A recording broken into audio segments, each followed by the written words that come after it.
Hello friends, स्वागत है आप सभी का एक नए वीडियो में। उत्तर प्रदेश की 10 बड़ी खबरें, देश दुनिया की कुछ खास खबरें, वहीं पर दिल्ली में मिनी लॉकडाउन के बारे में भी नई जानकारी आपको देंगे। कई सारे विद्यालय भी बंद किए गए हैं। इसके साथ ही सीएम योगी का कुछ नया निर्देश है और मदरसों को लेकर भी कई सारे अपडेट सामने आ रहे हैं। भाजपा नेता रीता बहुगुणा को लेकर भी एक बड़ा अपडेट सामने आया है। वहीं पर अगर आप एक पेंशन धारक हैं तो इसके लिए भी एक नई जानकारी है। फ्री राशन को लेकर भी एक नया अपडेट है, जानेंगे इस वीडियो में, एक एक करके सारी खबरें जानेंगे। वहीं पर डेंगू को लेकर क्या कहा है ब्रजेश पाठक ने, ये भी जानेंगे। इसके साथ ही भारत के प्रथम मतदाता श्याम शरण नेगी का निधन हुआ है, इसके बारे में भी एक नई जानकारी है। चलिए जान लेते हैं पूरा अपडेट, लेकिन इससे पहले आप चैनल को जरूर सब्सक्राइब कर ले। तो चलिए शुरू करते हैं। तो दोस्तों बात कर ले राशन अपडेट की। तो जी हां, नवंबर के 8 तारीख से राशन मिलना शुरू होगा, जिसमें केवल गेहूं और चावल आपको मिलेगा। चना तेल नमक के लिए भी बहुत सारा कमेंट आ रहा था कि क्या इस बार मिलेगा, तो ऐसा नहीं है दोस्तों। सीएम योगी सरकार ने इसको बंद कर दिया है। अब आपको पैसे देकर ही राशन लेने होंगे। 8 नवंबर से लेकर 20 नवंबर तक चलने वाले इस राशन वितरण में आपको गेहूं चावल मिलेगा। प्रति यूनिट पे आपको सिर्फ 2 किलो गेहूं और 3 किलो चावल दिया जाएगा। अगर आप एक राशन कार्ड धारक हैं तो 8 नवंबर से आप कोटेदार के पास जाकर राशन ले सकते हैं। कई जगहों पर राशन का उठान न होने की वजह से राशन वितरण देरी से शुरू हो सकता है। हालांकि आप किस जिले के हैं ये कमेंट जरूर करिए, जिससे आपके यहाँ की जानकारी हम दे सकें। वही दोस्तों दिल्ली में मिनी लॉकडाउन लगा है। प्राइमरी स्कूल बंद हैं। सरकारी ऑफिसों में 50% वर्क फ्रॉम होम होगा। आपको बता दें दिल्ली स्कूल क्लोज्ड हुआ है। इसके साथ ही दिल्ली में और कई चीजों पे पाबंदी लगाई गई है। दिल्ली में प्रदूषण के बीच मिनी लॉकडाउन लग गया है। प्राइमरी स्कूल बंद किए गए हैं। साथ ही दिल्ली सरकार के ऑफिस में 50% कर्मचारी ही काम कर पाएंगे। दिल्ली के मंत्री गोपाल राय ने यह जानकारी दी है। इससे पहले दिल्ली के सीएम ने शुक्रवार को कहा कि जब तक स्थिति में सुधार नहीं होता तब तक हम लोग दिल्ली में प्राइमरी स्कूल, प्राइमरी क्लासेस को बंद रखेंगे। सीएम ने कहा कि राजधानी में ऑड इवन पर भी विचार चल रहा है। इसके साथ ही सवाल यह भी उठ रहा है कि क्या घर के अंदर बच्चे सेफ हैं। पॉल्यूशन के चलते बंद हुए स्कूल पर उठ रहे हैं सवाल। एक्सपर्ट ने कहा यह परमानेंट उपाय नहीं है। प्रदूषण के बीच दिल्ली के स्कूल हो या फिर बुलंदशहर या गाजियाबाद के स्कूल हो, यहाँ पर बंद कर दिया गया है। दिल्ली में दिवाली के बाद हर साल प्रदूषण बड़ी दिक्कत बनाए रखता है। ऐसे में बड़े लोगों का सवाल यही है कि क्या घर पर बच्चे इस प्रकार की खतरनाक हवा से सुरक्षित है। एक्सपर्ट का कहना है कि स्कूल बंद करना सबसे आसान तरीका है। असल हल निकालने के लिए साल भर काम करना होगा। स्कूल ही नहीं, कई पेरेंट्स का भी कहना है कि कोविड के बाद मुश्किल से पढ़ाई पटरी पर आई है। फिर त्योहारों की छुट्टियां, अब प्रदूषण, बच्चों को एकेडमिक ही नहीं उनकी फिजिकल एक्टिविटी भी बंद हो गई है। कई पेरेंट्स ऑनलाइन क्लासेस की बात कर रहे हैं, मगर ज्यादातर पेरेंट्स और स्कूल इसके सहमत में नहीं हैं।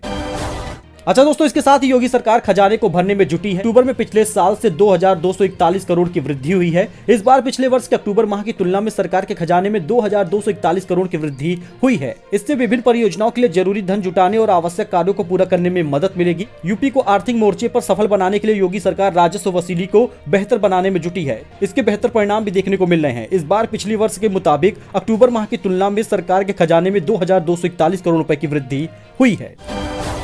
वही दोस्तों भारत में प्रथम मतदाता श्याम शरण नेगी का निधन हुआ है। 2 दिन पहले ही किया था मतदान। आपको बता दें जिला निर्वाचन अधिकारी आबिद हुसैन सादिक ने बताया कि नेगी को उनके घर के प्रांगण में बने डाक बूथ तक लाने के लिए रेड कारपेट बिछाया गया था। मतदान के बाद उनके वोट को एक लिफाफे में बंद कर मत पेटी में डाला भी गया था। पूरे देश के मार्गदर्शक एवं युवाओं को मतदान के प्रति जागरूक करने वाले देश के प्रथम मतदाता श्याम शरण नेगी का आज सुबह 2 बजे निधन हो गया। उन्होंने इस दुनिया को छोड़ने से पहले ही अपनी अंतिम इच्छा मतदान पूरा करना चाहा था, वो हुआ भी। उन्हें एहसास हो गया था कि अब इस दुनिया को छोड़कर उन्हें जाना है। तभी उन्होंने प्रशासन से मांग की थी कि 2 नवंबर को घर से ही मतदान करेंगे।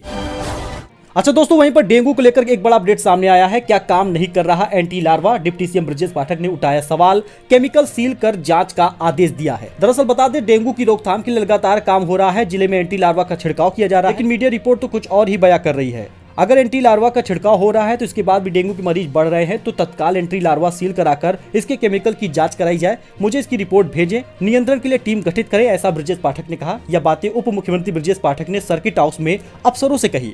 जिले में डेंगू के बढ़ते मामले पर उप मुख्यमंत्री काफी नाराज दिखे। खासतौर पर स्वास्थ्य विभाग के अधिकारियों के प्रति उनकी नाराजगी ज्यादा थी। उन्होंने सीएमओ और प्रिंसिपल मेडिकल कॉलेज से पूछा कि 4 मोबाइल वैन जिले में है, कितनी और कहां दौड़ रही है। अधिकारियों से कहा कि मोबाइल वैन को नियमित चेक कराएं। अगर अफसर सही से काम नहीं कर रहा तो काम धरातल पर दिखना चाहिए। में तो चंद्र ग्रहण 2022 डेट टाइम आप जान लीजिए, क्योंकि चंद्र ग्रहण 8 नवंबर को लग रहा है। लेकिन भारत में कहां पर, कब और कैसे दिखेगा इसके बारे में जानेंगे। आपके शहर में कब दिखेगा चंद्र ग्रहण और कब तक रहेगा सूतक काल, जानेंगे इस वीडियो में। अंत तक बने रहिएगा। तो चलिए शुरू करते हैं। दरअसल साल 2022 का दूसरा और आखिरी चंद्र ग्रहण 8 नवंबर 2022 को लग रहा है। या कुछ भागों में पूर्ण चंद्र ग्रहण होगा तो कुछ हिस्सों में आंशिक चंद्र ग्रहण होगा। जानिए भारत के विभिन्न राज्यों में कब, कहां और कितने बजे दिखेगा चंद्र ग्रहण और सूतक काल का समय क्या होगा। सबसे पहले ये जान लीजिए लीजिए चंद्र ग्रहण कहां कहां दिखेगा। भारत के पूर्वी भाग में पूर्ण चंद्र ग्रहण दिखेगा और अन्य राज्यों में आंशिक चंद्र ग्रहण देखा जा सकेगा।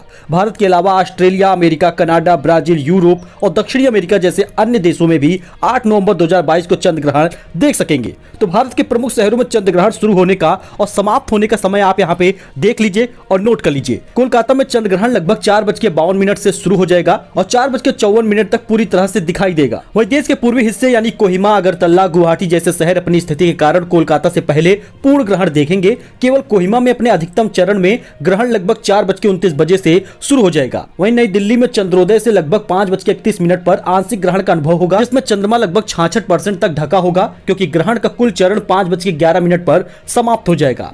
वहीं बेंगलुरु में चंद्रमा पूरी तरह से 5:57 पर शुरू होगा और इसमें 23% तक पृथ्वी की छाया से ढका होगा, जबकि मुंबई में यह लगभग 6:03 तक 14% तक अस्पष्टता के साथ दिखेगा। तो दोस्तों चंद्र ग्रहण सूतक काल का समय आप जान लीजिए। दृक पंचांग के अनुसार चंद्र ग्रहण का सूतक सुबह 9:21 से शुरू होगा और सूतक काल शाम 6:18 पर समाप्त होगा। सूर्य ग्रहण के दौरान 4 प्रहर के लिए सूतक माना जाता है, लेकिन चंद्र ग्रहण के दौरान ग्रहण से पहले 3 प्रहर के लिए सूतक मनाया जाता है। सूर्योदय से सूर्योदय तक कुल 8 प्रहर होते हैं, इसलिए सूर्य ग्रहण से 12 घंटे पहले और चंद्र ग्रहण से 9 घंटे पहले सूतक मनाया जाता है। वैसे लूनर इक्लिप्स या चंद्र ग्रहण क्या है, यह आपको पता होगा। फिलहाल चंद्र ग्रहण तब होता है जब चंद्रमा पृथ्वी की छाया में चला जाता है। यह तभी हो सकता है जब सूर्य, पृथ्वी और चंद्रमा अन्य दो के बीच में पृथ्वी के साथ बिल्कुल या फिर बहुत निकटता से जुड़े हो, जो कि पूर्णिमा की रात को ही हो सकता है। वहीं नग्न आंखों से आप देख सकते हैं चंद्र ग्रहण। जी हां, 8 नवंबर को लगने जा रहे चंद्र ग्रहण देखने के इच्छुक बहुत होते हैं। तो अगर आप भी चंद्र ग्रहण देखना चाहते हैं तो आप अपनी नग्न आंखों से देख सकते हैं। इसके लिए कोई भी इंस्ट्रूमेंट की जरूरत नहीं होती है,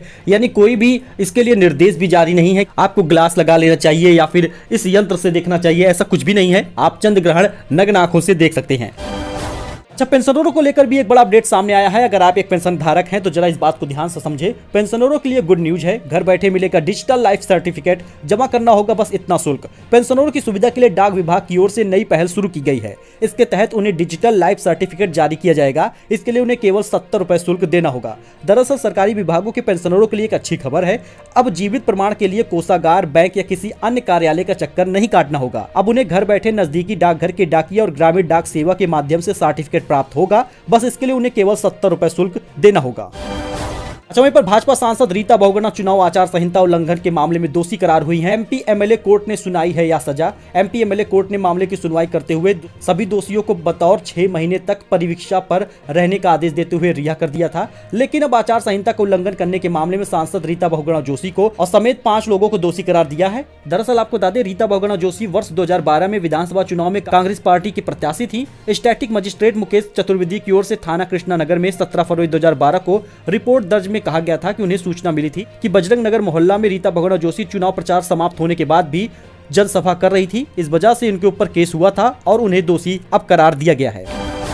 अच्छा दोस्तों, वहीं पर मदरसों में छात्र किस विषय की पढ़ाई करेंगे, इसका भी होगा सर्वे। शिक्षा अधिकारियों से मांगी गई है जानकारी। प्रदेश में अनुदानित मदरसे के छात्र किस विषय की पढ़ाई कर रहे हैं, इसका भी सर्वे होगा। उन्हें किस विषय की कितनी पुस्तकों का निःशुल्क वितरण हुआ है, यह भी जानकारी रखी जाएगी। यह सूचना पाठ्य पुस्तक अधिकारी डॉक्टर पवन कुमार ने सभी जिला बेसिक अधिकारियों से मांगी है। प्रदेश में अनुदानित मदरसे में छात्र किस विषय की पढ़ाई करेंगे, अब इसका भी सर्वे जारी किया जाएगा। दरअसल अल्पसंख्यक कल्याण मंत्री धर्मपाल सिंह ने निर्देश दिए थे कि मदरसों में पुस्तकों के वितरण को लेकर प्रारूप बदला जाए। छात्रों को कोर्स की एनसीईआरटी किताबों के लिए उनके अभिभावकों को खाते में सीधे पैसे दिए जाए, जिससे वे अपने बच्चों के लिए पाठ्य पुस्तक खरीद सके।